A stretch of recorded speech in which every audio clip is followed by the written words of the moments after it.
Oke, baik, sekarang kita memasuki materi dari limit fungsi trigonometri ya. Limit fungsi fungsi trigonometri. Nah, seperti ini. Saya garis merahkan. Benar. Oke, jadi sebelum masuki bab limit fungsi trigonometri ini ya, kita harus mengetahui yang namanya teorema Apit. Nah, apa itu teorema Apit? Nah, ini juga harusnya tadi pelajari pada konsep dari limit biasa ya. Namanya teorema Apit. Ini. Oke, misalkan ada FGH atau fungsi FGH ya. Ini merupakan fungsi yang terdefinisi pada interval terbuka I. Oke, satu saja, interval terbuka I. Nah, seperti ini. Nah, yang memuat A ya, terbuka I yang memuat A, kecuali mungkin di A itu sendiri ya. Perhatikan, interval I ya, interval terbuka I yang memuat A kecuali mungkin di A itu sendiri. Nah, dari hal tersebut bisa kita katakan apa? Berarti fx kurang dari sama dengan gx ya, kurang dari sama dengan hx, seperti ini. Untuk setiap x elemen I. Dengan x apa? Tidak boleh sama dengan A. Oke. Sekarang dari hal itu ya, bisa kita asumsikan kalau misalkan limit x mendekati A, fx ya itu sama dengan apa? Limit x mendekati A dari hx sama dengan L. Betul. Ya. Nah, atau dalam penulisannya bisa kita gini dong ya. Oke. Dari yang ini di sini kita ke giniin ya. Dari sini nih. Oke. Berarti jadinya apa? Jadi limit x mendekati A fx kurang dari sama dengan limit x mendekati A gx kurang dari sama dengan apa nih? Ini h ya. Ini h. Limit x mendekati A dari hx seperti itu. Oke. Karena limit fx sama dengan limit hx sama dengan L, berarti kita bisa tuliskan seperti ini. Limit x mendekati A dari gx ya kurang dari sama dengan L seperti ini. Oke, artinya apa? Ya, bisa kita katakan kalau limit, atau bisa kita simpulkan gx adalah L. Seperti itu. Ini ya yang dinamakan teorema Apit. Nah, nanti kita juga akan membuktikan limit fungsi trigonometrinya ya dengan menggunakan luas segitiga dan luas juru lingkaran. Itu yang perlu kita pelajari. Ya, harusnya kita sudah belajar itu dan itu benar-benar harus dicantumkan ke dalam otak ya. Oke. Kan kita mulai saja dari pembuktian sifat-sifat limit fungsi trigonometri ya. Nah, sekarang misalkan saya memiliki koordinat gini ya, dengan lingkaran di tengah. Ini anggap aja lingkarannya ya, yang bertitik pusat di 0 ya, bertitik pusat di 0 atau titik 0 ya. Ini 0,0. Lalu dia memiliki jari-jari yang sama ya, ini ke sini sama R ya jari-jarinya. Nah, sini juga sini sama R ya. Oke. Nah, kita bisa membuat apa namanya? Segitiga siku-siku ya dari sini. Nah, ini dia. Itu kurang, terus biar saya rapikan lagi. Oke, anggap aja gini. Nah, ini. Lalu sini ada titik B nantinya di atas. Ini akan saya buat. Nah, ini anggap aja seperti ini. Ini garis harus lurus ya sebenarnya.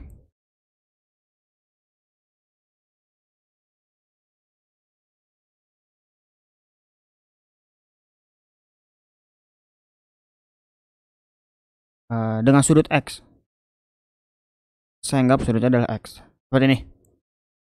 Lalu ini siku-siku. Ini juga siku-siku ya, karena ini siku-siku berarti ini juga siku-siku ya.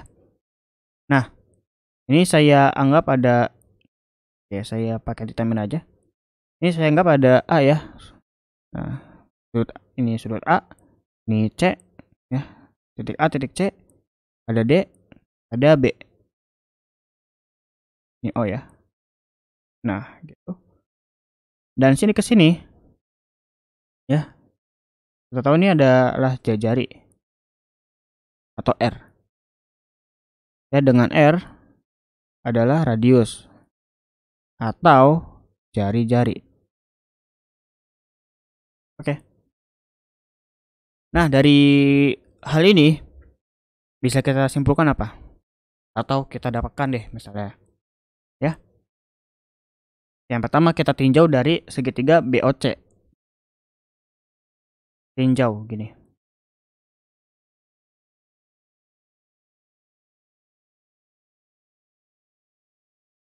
Dengan meninjau segitiga BOC akan kita dapatkan apa? Ya. Sudut dari BOC dong. Apa nama sudutnya? Ini X. Lihat ya. B, ini B, ini O, C. Ya, ini B, O, C. Ini B ya. Ini B, ini C nih. Berarti BOC sudutnya adalah X. Oke, kita dapatkan itu sekarang. Sekarang apa yang harus kita lakukan lagi nih? Kita bisa ninjau dari situ sin dan cosnya ya. Nah, berarti apa nih? Sin X. Ya, sin X. Karena kita ingin berhubungan dengan trigonometri. Berarti sin X apa nih? BC per OB ya. BC per OB. Sehingga kita dapatkan apa? Sin X sama dengan apa? BC per OB-nya apa tadi? OB-nya itu adalah R ya. Berarti kan OB-nya adalah R. Nah, berarti dari hal ini bisa kita dapatkan apa? Ayo. Nah, bisa kita dapatkan BC-nya. Bisa kita dapatkan BC-nya. Jadi apa BC-nya? BC sama dengan apa? R kali sin X. Seperti itu. Karena ada sin X, sekarang kita cari cos X-nya dong ya. Cos X-nya. Cos X bisa kita lihat dari gambar ya. Apa nih? Cos X adalah OC per OB. Gitu. OC per OB. Nah, dengan demikian bisa kita peroleh kalau cos X-nya, karena OB-nya adalah R, jadi OC per R. Ya. Kesimpulannya apa? OC sama dengan R cos X. Oke. Sekarang kita tinjau dari segitiga AOD ya. AOD ya, segitiga AOD. Tinjau segitiga AOD. Berarti kita dapat apa nih? Sudut dari AOD dong. Ya, apa? Sudut dari AOD itu sama aja ya. Nah, kan sama-sama di O berarti X. Nah, sama aja. Nah, kan kita dapatkan apa? Ada sin, ada cos. Bisa kita cari tan ya, atau tangen. Sin adalah sinus, cos adalah cosinus, dan tan adalah tangen. Tan X apa nih? Ya. Tan X-nya AD per OA. Ya. AD per OA. Nah, seperti ini. OA-nya kita ketahui apa? R ya, karena di sini ke sini R ya. Ya, karena jari R sama aja ya. Berarti R AD per R. Nah, ini tadi sudah saya sanggah juga, sudah saya katakan kalau dia lingkarannya itu jari-jarinya sama ya. Jari sama begitu. Dan berpusat pada titik O atau 0,0. ADR berarti bisa kita simpulkan kalau AD ya sama dengan R tangen X. Oke. Sekarang kita hitung luas juringnya. Kita hitung luas segitiga BOC, luas juring AOD ya. Ya, luas juring AOD. Dan luas segitiga AOD. Oh ya, ini luas juring AOB harusnya ya, AOB. Nah, seperti ini. AOB. Oke. Nah, dari luas juring AOB ini harusnya di sini tinjau segitiga AOB. Ya. Oke, tadi salah, harusnya ini segitiga AOB ya. Nah, seperti itu. Oke, sekarang kita hitung. Luas segitiga BOC. Luas segitiga BOC tadi. BOC ya berarti setengah OC kali BC ya. Dengan setengah OC kali BC. Jadi berapa nih? Setengah OC-nya berapa? OC-nya kita ketahui tadi R cos X. R cos X. BC-nya? Oh, tadi BC-nya R sin X. Berarti luas segitiganya apa nih? Luas segitiga BOC adalah setengah R kuadrat cos X sin X. Ya, seperti itu. Lalu kita cari luas juring dari AOB. Karena AOB itu dia bentuknya juring ya, bukan segitiga. Luas juring AOB. Luas juring kita ketahui apa? Ya, setengah AOB. AOB berarti sudut AOB ya kali R kuadrat. Sudut AOB kali R kuadrat. Dengan setengah sudut AOB apa? X kali R kuadrat seperti ini. Sekarang luas segitiga AOD. AOD. Ya. Berarti dia setengah. Kita lihat tingginya sama alasnya. OA kali AD ya. OA nih kali OA kali AD. Berarti apa nih? Setengah. Dari kita dapatkan OA-nya adalah R dan AD-nya adalah R tan X. Berarti langsung aja R kuadrat tangen X seperti ini. Ya.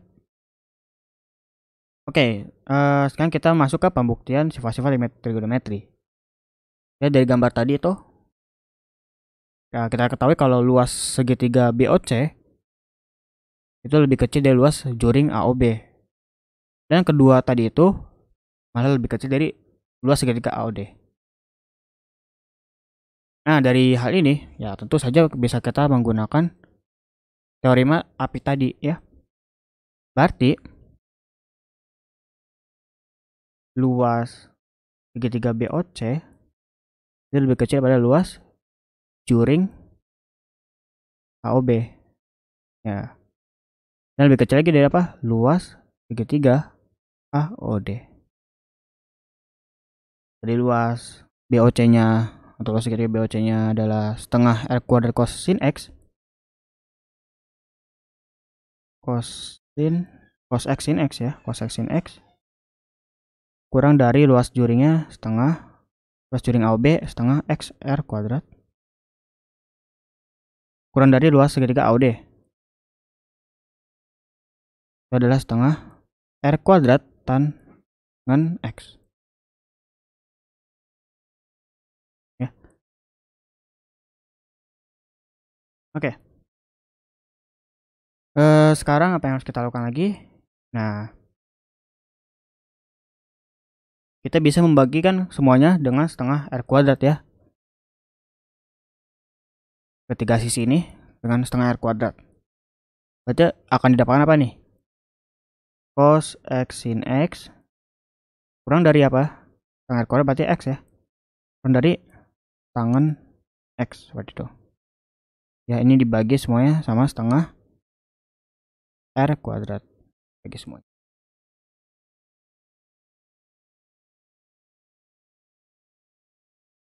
Oke. Maka akan menghasilkan ini. Ini bisa kita anggap sebagai persamaan 1. Nah, sekarang kita bagi dengan sinus X. Maka kamu akan menghasilkan apa? Cos X ya. Cos X kurang dari X per sinus X kurang dari apa? Tangen X per sin X. Lalu ya, tangen X berarti sin X cos X per sin X. Ya berarti dia jadinya apa? 1 per cos X. Ini tetap berarti dia cos X kurang dari X sin X kurang dari apa? 1 per cos X. Dengan kita melimitkan ketiga ruas ini, limit dengan melimitkan X terhadap 0 ya, maka limit cos X, limit X terhadap 0 dari cos X kurang dari limit X kurang dari 0 dari X per sin X kurang dari limit X mendekati 0 dari 1 per cos X, seperti itu. Nah, karena cos X, limit X mendekati 0 dari cos X ini apa? Cos 0 ya, jadi 1 ya. 1 kurang dari apa? Berarti ya ini tetap, karena ini per 0, limit X mendekati 0 X per sin X ini, nah ini juga sama nih, berarti apa? 1 juga. Nah, karena dia diapit oleh 1 ya, ini diapit ini sesuai teorema yang tadi yang kita tahu, berarti ini L sama L sama, berarti dia di tengahnya. Sehingga bisa kita dapatkan kalau limit X mendekati A, Dx adalah L. Berarti di sini juga kalau limit X mendekati 0 dari X sin X adalah 1. Oke, itu menggunakan teorema Apitnya tadi ya. Nah, sekarang kita apakan lagi nih? Kan kita mau ini deh, ngebuktiin dari bentuk limit. Gimana, kan ini kan X per sin X. Gimana kalau dibalik? Dari sin X per X. Seperti itu ya. Oke. Dan kita ngebuktiin limit X mendekati 0 dari sin X per X. Ya. Oke. Ini spoiler aja. Ini dia akan menghasilkan 1.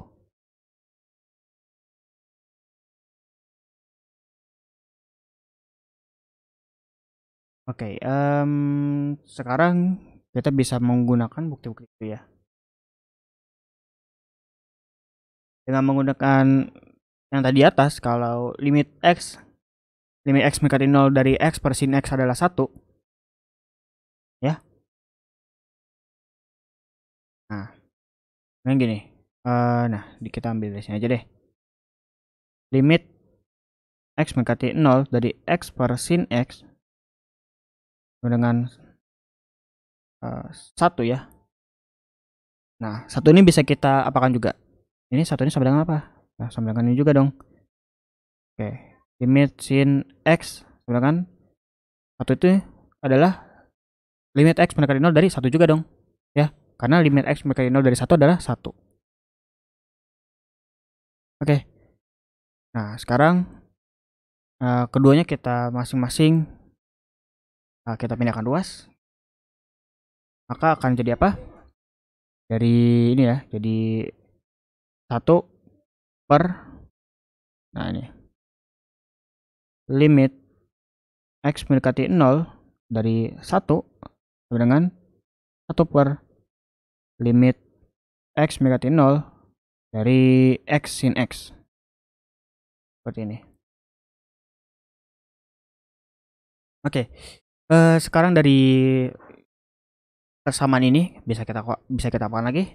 Ya, tentu saja karena menggunakan sifat limit yang sebelumnya pernah saya jelaskan juga.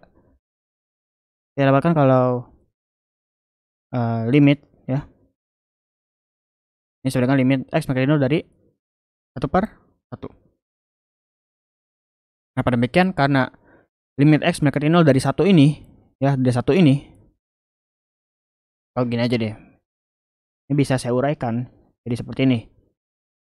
Limit X mendekati 0 dari 1 per limit X mendekati 0 dari 1. Seperti kan? Berarti dia jadinya apa? Jadi seperti ini dong. Ya. Karena limit X mendekati 0 dari 1 itu adalah 1. Ya. Berarti ini juga sama dong. Limit X mendekati 0 dari 1 per X sin X. X per sin X ya. Nah, berarti ini bisa kita apakan juga. Nah, karena ini 1 per 1 itu adalah 1 dan limit X mendekati 0 adalah 1. Berarti ini jadinya limit X mendekati 0 ini sama dengan sin X per X. Ya, ini juga kita dapat terbukti ya.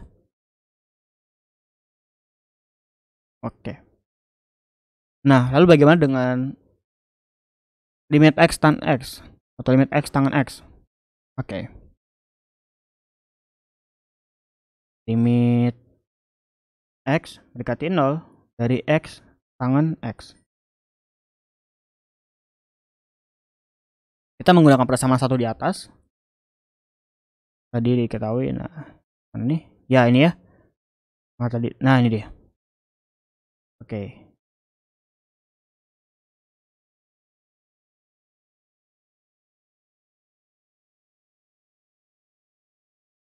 Kita menggunakan persamaan ini.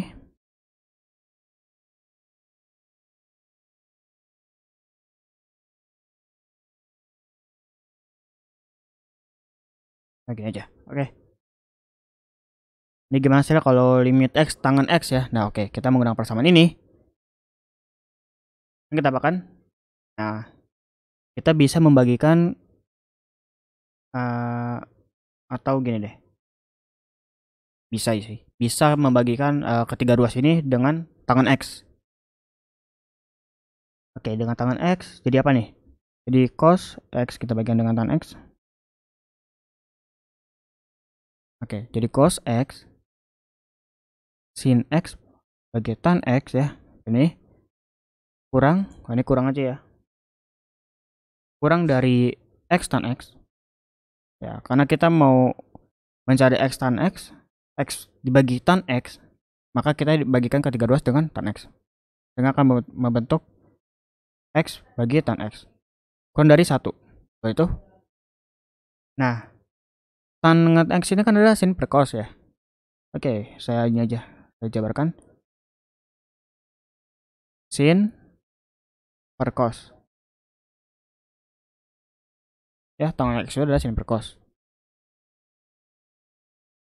Nah, sin X per cos X. Ini adalah X tangan X. Tetap nilai 1. Ini akan menghasilkan apa? Karena kosa bisa dibagi oleh cos ini dan sin bagi sin berarti 1 kan. Nah, 1 kurang dari X tangan X kurang dari 1. Berarti itu. Dengan demikian, dengan menggunakan teorema Apit tadi, maka kita dapatkan X tangan X adalah 1. Oke. Nah, sekarang gimana kalau misal dibalik? Penyebut ke pembilang, pembilangnya ke penyebut. Jadi tangan X per X. Nah, ini sebenarnya bisa gini aja. Ini kurang lengkap. Akan saya tambahkan lagi. Nah, ini kan limit X mendekati 0 dari 1 nih ya.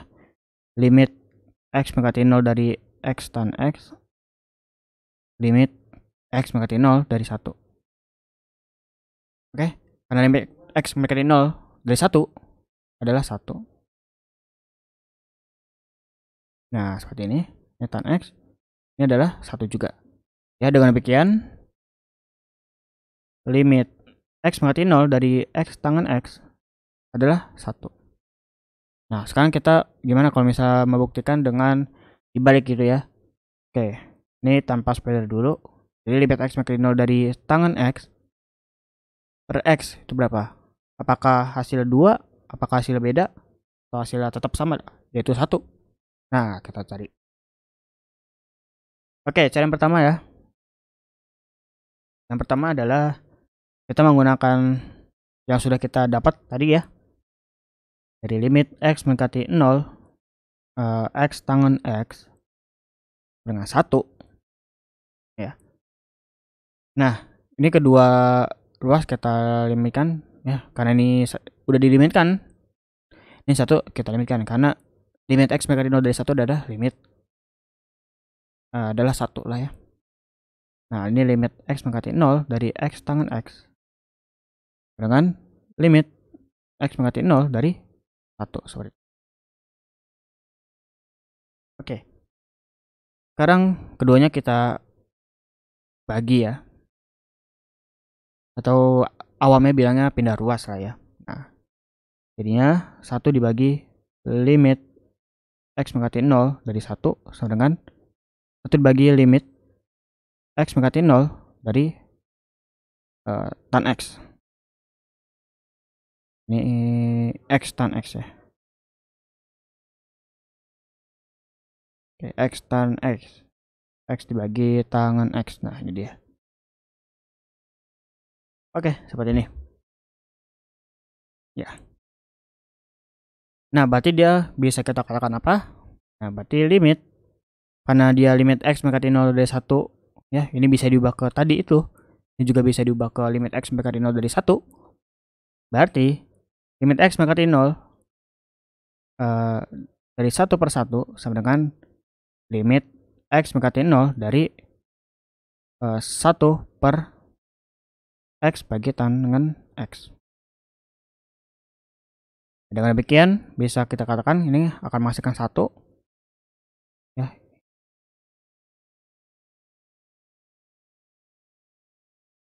Ini akan menghasilkan 1 dengan limit x mendekati 0 ya. Mendekati 0. Ini akan menghasilkan tangen x per x. Ya. Berarti limit x mendekati 0 ya. Ini kalau kita ubah akan menghasilkan tangen x per x. Jadi limit x mendekati 0 dari tangen x per x adalah 1. Berarti sama ya. Nah, dari hal tersebut sudah terbukti kalau ada 4 sifat ya yang akan menghasilkan 1, yaitu limit x mendekati 0 dari x per sin x sama dengan apa? Limit x mendekati 0 dari sin x per x dengan 1. Begitu pula dengan limit x mendekati 0 dari x tangen x dengan limit x mendekati 0 dari tangen x per x dengan 1. Nah, sekarang gimana nih misalnya pembuktiannya dari limit sin ax per x ya. Oke. Misalkan ya tadi limit x mendekati 0 dari sinus ax per ax gini kan. Ini berapa? Oke, sekarang bisa kita cari dulu ya. Nah, karena limit x mendekati 0 sin x per x, oke guys, satu saja limit x mendekati 0 sin x per x, dia juga berlaku pada limit y mendekati 0 ya. Limit y mendekati 0 sinus y per y adalah 1 juga ya. Hanya kita ubah sudutnya aja. Oke, sekarang misalkan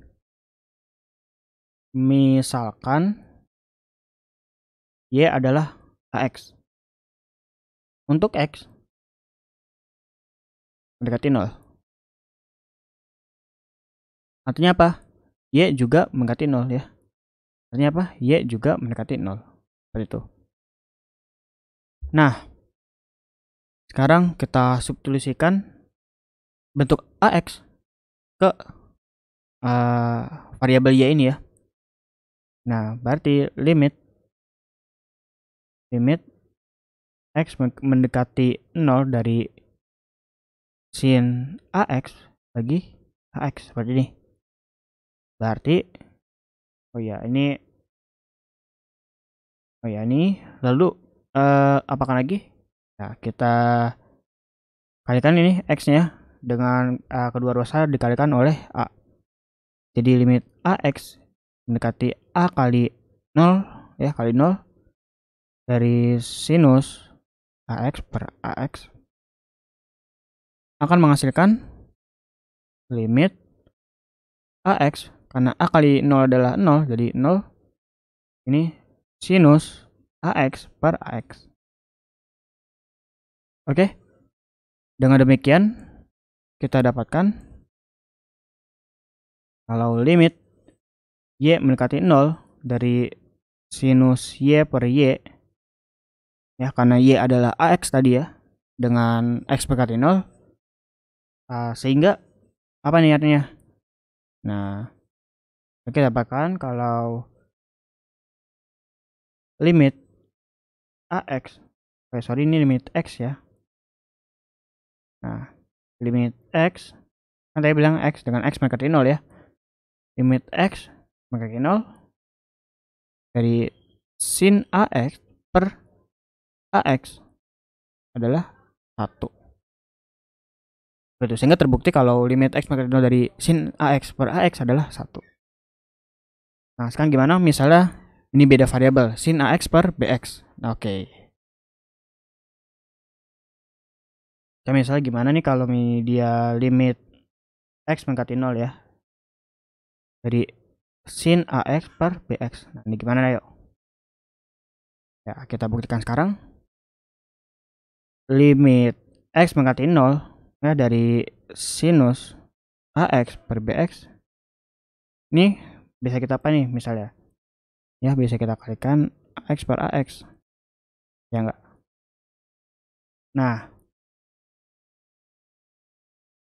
sekarang bisa dapatkan jadinya limit X mendekati 0 dari sinus AX per AX ya, kita tukar kali AX per BX. Oke. Nah, dari hal ini sama X bisa saling kita bagi ya. Berarti limit X mendekati 0 ini sinus AX per AX. Nah, berarti ini jadi apa? X sama X dibagi jadi A per B. Oke, karena tadi sinus AX per AX itu adalah 1.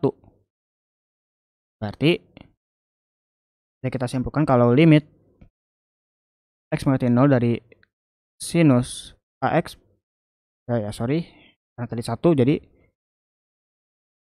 nah kali ini 1 ya, ini 1 tadi udah kita cari juga. Dia 1, limit X mendekati 0 dari 1 kali A per B. Ya. Itu. Enggak ada limitnya ya, karena alasnya itu udah termasuk limit ya. Nah, seperti itu. 1 kali A per B. Dengan demikian, tadi apa? Limit X mendekati 0 dari ini ya. Nah, itu sin AX per BX. Sin AX per BX adalah ini. 1 kali A per B kan A per B. Berarti A per B. Seperti itu. Nah, dari hal tersebut bisa kita temukan ada 6 ya. Nah, ada 6 kayaknya. Yaitu yang pertama, limit X mendekati 0 dari X per sin X ya, itu sama dengan limit X mendekati 0 dari sinus X per X sama dengan apa? 1. Yang kedua adalah limit X mendekati 0 dari X tan X sama dengan limit X mendekati 0 dari tangen X per X sama dengan 1. Nah, sekarang yang ketiga. Tadi itu ya, limit X mendekati 0 dari sin AX ya, dari sin AX. Nah, ini sin AX per AX ya. Dia kalau dia AX per sin AX juga bisa. Sama aja ya. Nah, sin AX per AX ya, nanti bisa dibuktikan sendiri ya. Dengan limit X mendekati 0 dari AX per sinus AX dengan 1. Ini bisa dibuktikan sama aja caranya seperti atas tadi ya. Nah, hanya dimodif aja pada sudutnya. Nah, kalau sekarang 4, limit X mendekati 0 dari sin AX ya tadi ya, per bx. Ini ya, sin ax per bx dengan apa? A bagi B gitu. Ya, itu. Oke. Ini untuk nah, ini sudah kita dapat sifat-sifat limit pada trigonometrinya. Oke. Sekarang bisa kita beralih ke contoh soalnya. Ya, karena sudah panjang di konsep S kan, kita beralih ke contoh soalnya. Oke, kira apa yang mau dicontoh soalkan? Nah, kan ada ambil contoh-contoh sederhana aja deh. Saya contoh soal gini kan. Nah, misal limit dari x mendekati 0 tangan theta dikali sekan 2 theta. Ini t ya maksudnya. Oh sorry, ini juga t harusnya. Ya. Nah, limit t mendekati 0 dari tan t per sekan 2t per 3t. Nah, ini kira-kira gimana nih? Ya. Ini cukup mudah. Ya. Oke, kita langsung aja kerjakan. Kita bisa menggunakan sifat tadi juga ya. Nah, berarti limit t mendekati 0 dari per 3 ya. Nah, per 3 ini karena 3-nya konstanta, kita agak biasa juga 1 per t ya. Nah, tang t ini apa? Sin per cos. Berarti sin t per cos t ya dikali sama sekan 2t. Sekan 2t itu apa? Berarti 1 per cos 2t. Berarti itu ya. Nah, sekarang ini sepertiga kali limit t mendekati 0 ya, ini menggunakan sifat yang sebelumnya juga yang sudah saya jelaskan di materi sebelumnya. Limit menggunakan sifat ya.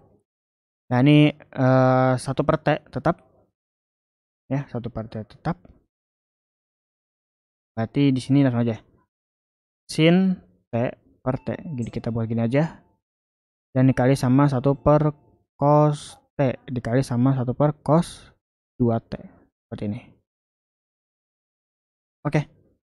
Nah, berarti kita dapatkan ya. Ini apa nih? Jadi limit ya, limit dengan menggunakan sifat sebelumnya pada materi sebelumnya. Kalau limit a kali b itu sama dengan limit a kali limit b.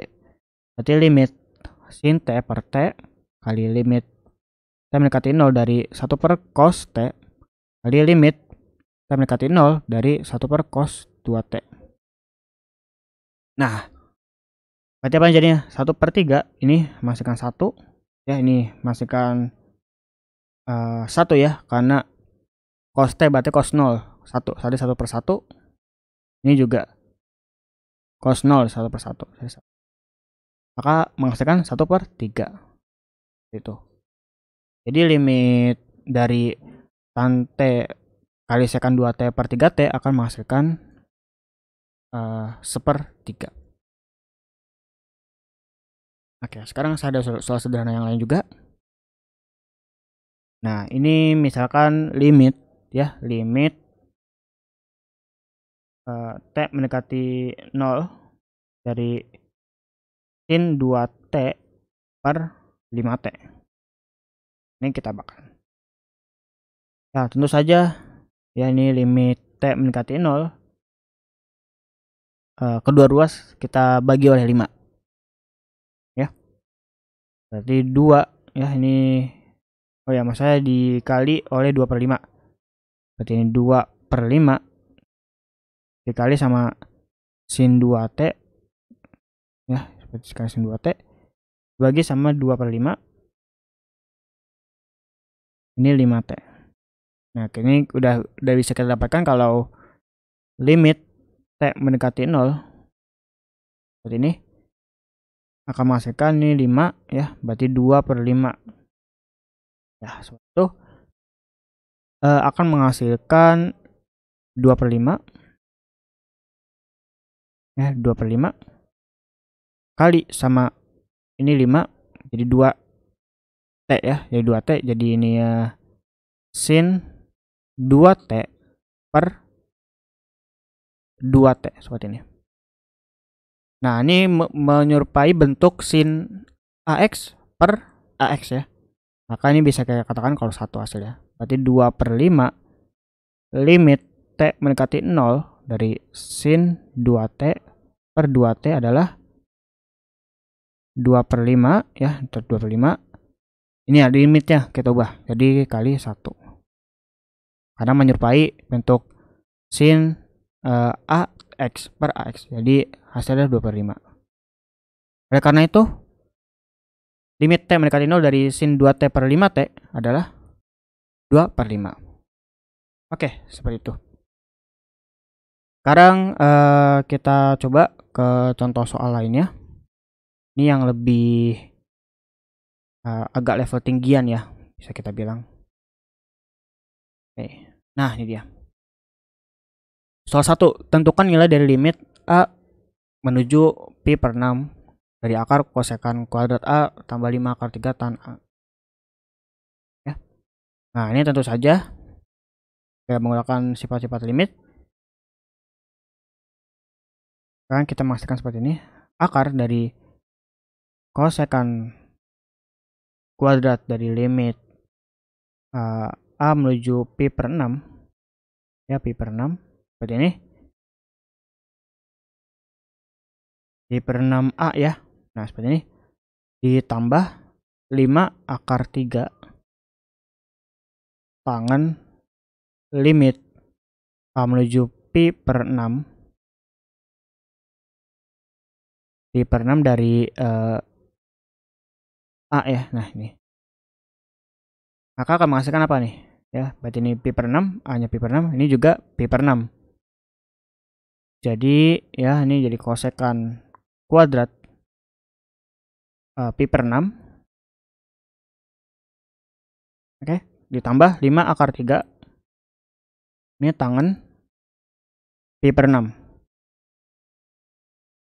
Seperti itu ya. Kita kalau mau cara langsung juga bisa, tinggal kita substitusikan A nya dengan pi per 6 aja, seperti itu. Nah, dari hal itu ya bisa kita dapatkan kalau kosekan kuadrat pi per 6 itu apa artinya? Berarti 1 per sin pi per 6 kuadrat.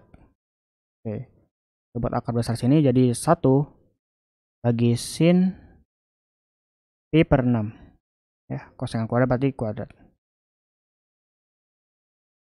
Ini 5 tambah 5 per 3 dan 5 akar 3 ya, 5 akar 3 sekarang itu apa berarti? Sin pi per 6 per cos pi per 6 seperti itu. Nah, sehingga bisa kita hasilkan dia adalah ini berarti pi per 6 kuadrat berarti 2 kuadrat ya. Pi per 6 pi per 6 itu berarti 180 bagi 6 30 setengah. 1 per setengah ya, 1 per setengah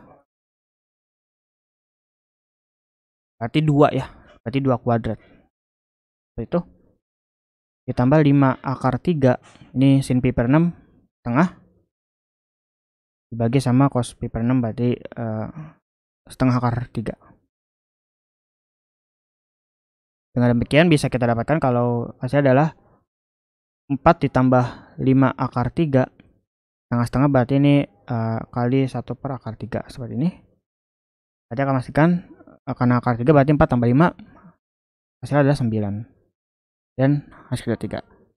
Dengan demikian hasil dari limit A pi per 6 kosekan kuadrat A tambah 5 akar 3 tangan A adalah 3 seperti itu.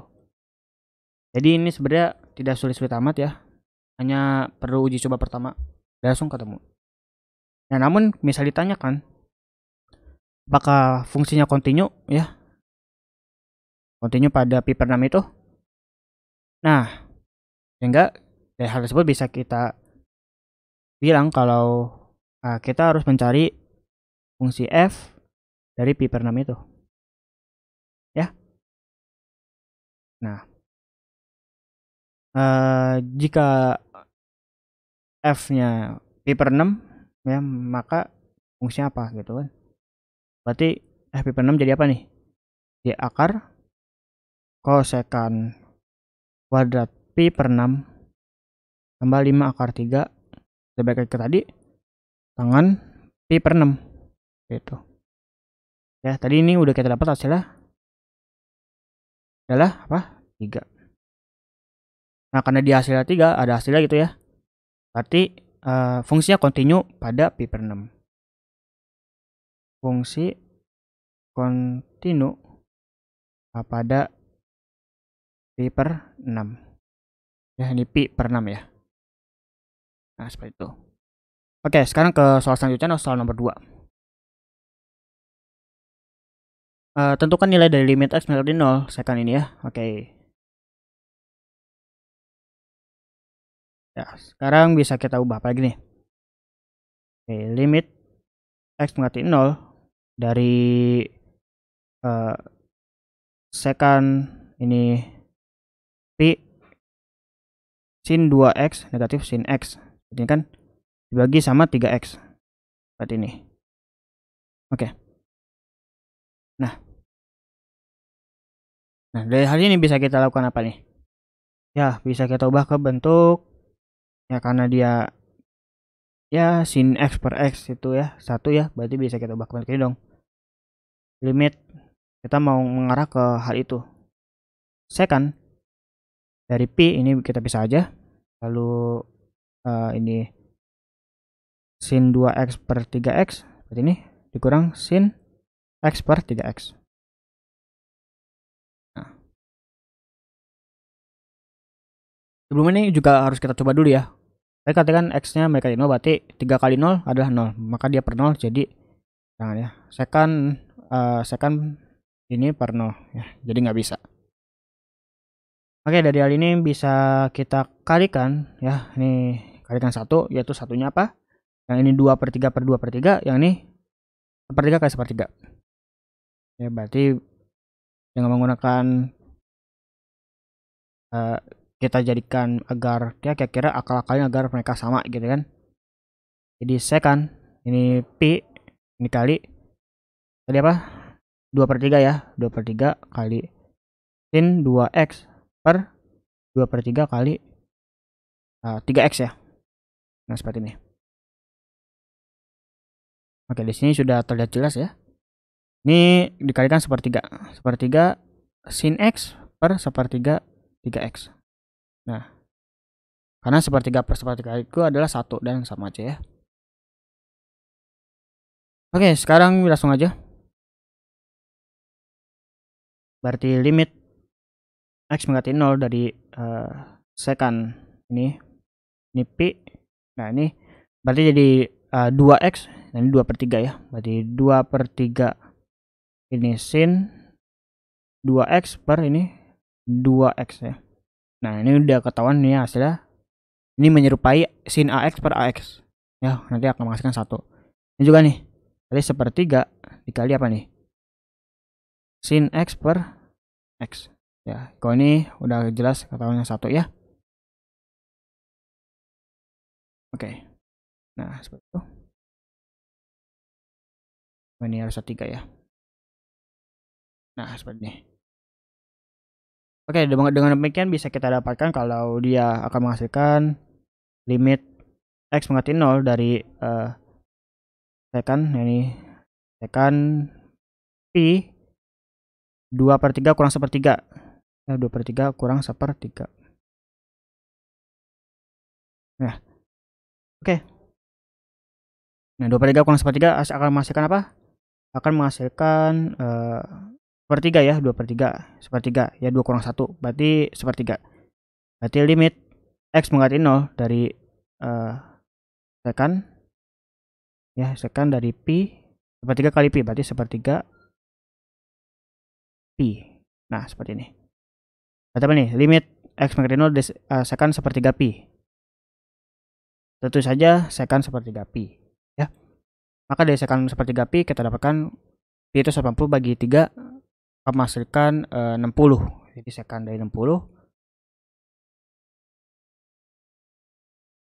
Oke, sepertiga kali pi kan 180 bagi 3 berarti 60 ya. Sekan itu adalah 1 per cos, berarti cos 60 itu adalah setengah. Jadi setengah ya. Nah, itu. Nah, karena ini enggak setengah, kenapa? Karena dia sekan 1 per 1 per cos. Maka akan menghasilkan 2. Seperti itu. Oke. Nah, namun tadi ada pertanyaan lain, yaitu apakah fungsi pada soal ini kontinu di titik yang didekati?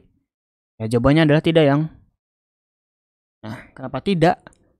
Nah, karena dia x menjadi 0 ya, di bawah sini kan kalau kita tuliskan oleh 0, maka akan menjadi per 0. Ya, akan menjadi per 0. Oleh karena itu, mereka atau dia tidak bisa kontinu. Ya. Ya. Jadi dia tidak kontinu. Ya, karena ada per 0 ya. Ya, seperti itu. Oke. Ya, sekian dari saya. Terima kasih. Wassalamualaikum warahmatullahi wabarakatuh.